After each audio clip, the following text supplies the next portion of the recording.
મહેસાણાના મોઢેરાથી બેચરાજી રોડ પર આવેલા દેલવાડા નજીકનો બ્રિજ અત્યંત જર્જરિત થઈ ચૂક્યો છે। તૂટેલા ભાગો પર તંત્રએ પતરા લગાવીને ગાળું ગબડાવી રહ્યા છે, પરંતુ તેના કારણે જોખમ વધ્યું છે।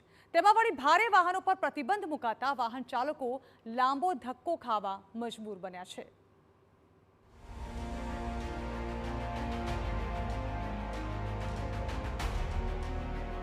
મોઢેરાથી બેચરાજીને જોડતા દેલવાડા નજીકના આ બ્રિજના દ્રશ્યો જુઓ। અત્યંત જર્જરિત બની ચૂકેલો આ બ્રિજ હવે દિવસે ને દિવસે અહીંથી પસાર થઈ રહેલા વાહન ચાલકો માટે જોખમી બની રહ્યો છે। કોઈ મોટી દુર્ઘટના બને એ પહેલા તંત્રએ ભારે વાહનો માટે બ્રિજ બંધ કરી દીધો છે।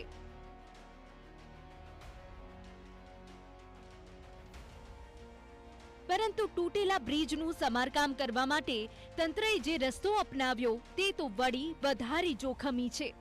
બ્રિજના તૂટેલા અને નબળા ભાગો પર તંત્રએ સ્ટીલના પતરા લગાવી હંગામી રિપેરિંગ કરી સંતોષ માની લીધો છે, જેના કારણે અહીંથી પસાર થતા નાના વાહનો માટે જોખમ વધ્યું છે।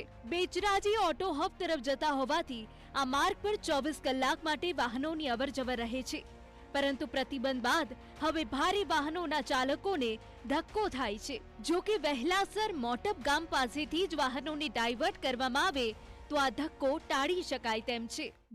આ બીજમાં મારે કેવું એવું છે કે જે અખર ગુરુ પૂનમ હતી ને એ અખર આટલે એ મુદ્રાઓથી લાઈન લાગી હતી, બરાબર।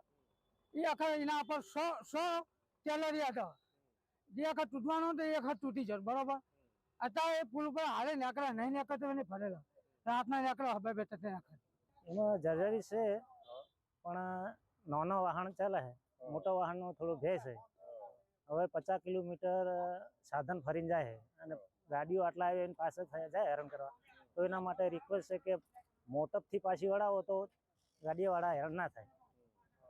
આ પુલ માટે કોમ જેમ બને એમ ઝડપી ચાલુ થાય। બ્રિજની આ હાલત વચ્ચે નવો બ્રિજ બનાવવાની કામગીરી શરૂ તો થઈ છે, પરંતુ તેની ગતિ અત્યંત ધીમી છે। મહેસાણાના મોઢેરાથી બેચરાજી રોડ પર દેલવાડા નજીક આવેલો આ બ્રિજ કે જેની હાલત જર્જરિત છે। મારી પાસે આપને બતાવવા માંગીશ કે આ બ્રિજના સળિયા પણ નીકળી ગયા છે। આ બ્રિજને જર્જરિત જાહેર કરાયો છે, ભયજનક જાહેર કરાયો છે અને છેલ્લા ઘણા સમયથી આ બ્રિજ પર ભારે વાહનોની અવર જવર બંધ કરાઈ છે, જેના કારણે મહેસાણાથી મોઢેરા જતા મોટપથી જ વાહનો ડાયવર્ટ કરાયા છે। બાજુમાં અહીંયા નવો બ્રિજ પણ બની રહ્યો છે, પરંતુ તેની કામગીરી હાલ જાણે કે ગોકળ ગતિ ચાલે છે અને એના કારણે ભારે વાહનો ડાયવર્ટ કરી મોટપથી મીઠા ચોકડી થઈને બેચરાજી જાય છે, પરંતુ સ્થિતિ એ થાય છે કે મોટપથી જ વાહનો જે રોકવામાં આવતા નથી અને પરત અહીંથી જવાને કારણે લગભગ 50 થી 80 કિલોમીટરનો એમને ધક્કો પડે છે અને મોટો રાઉન્ડ થઈ જાય છે। ગ્રામજનોની માંગણી છે કે નવા બ્રિજનું કામ ઝડપથી પૂર્ણ કરવામાં આવે, પરંતુ અધિકારીઓની જાણે કે તેમની સમસ્યા ઉકેલવામાં કોઈ રસ નથી।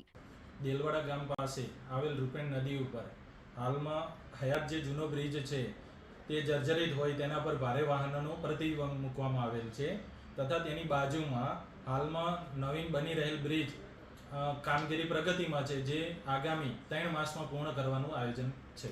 જર્જરિત બ્રિજના દ્રશ્યો જોઈને સવાલ ઉઠે કે શું તંત્ર કોઈ મોટી દુર્ઘટનાની રાહ જોઈ રહ્યું છે? આખરે ક્યારે દૂર થશે વાહન ચાલકો અને ગ્રામજનોની પરેશાની? બીજી તરફ સ્થાનિક ગ્રામજનો કહે છે કે આ નવીન બ્રિજનું કામ ઝડપી પૂરું કરવામાં આવે, જેથી કરીને વાહન ચાલકો પરેશાન ન થાય, સ્થાનિક લોકો પરેશાન ન થાય। ખાસ કરીને બેચરાજી ઓટો હબ છે, જેથી ભારે વાહનો અહીંથી પસાર 24 કલાક થતા હોય છે અને આ તમામ વાહનોને ધક્કા પડે છે અને હેરાન પરેશાન થાય છે, ગ્રામજનોને પણ પરેશાની થાય છે। રસ્તા પર જ્યાં બ્રિજને બંને તરફ બ્લોકેજ અપાયું છે કે નાના જ વાહનો અહીંથી પસાર થઈ શકે છે। આ જર્જરિત બ્રિજ જોખમી છે, ભવિષ્યમાં નાના વાહનો માટે પણ જોખમી થઈ શકે છે, ત્યારે નવીન બ્રિજ તાત્કાલિક ઝડપી બનાવીને ખુલ્લો મૂકવામાં આવે તો આ જોખમી બ્રિજ પરની અવર જવર કાયમી બંધ થાય અને એક જોખમ દૂર થાય। મહેસાણાથી મનીષ મિસ્ત્રી, ટીવી9।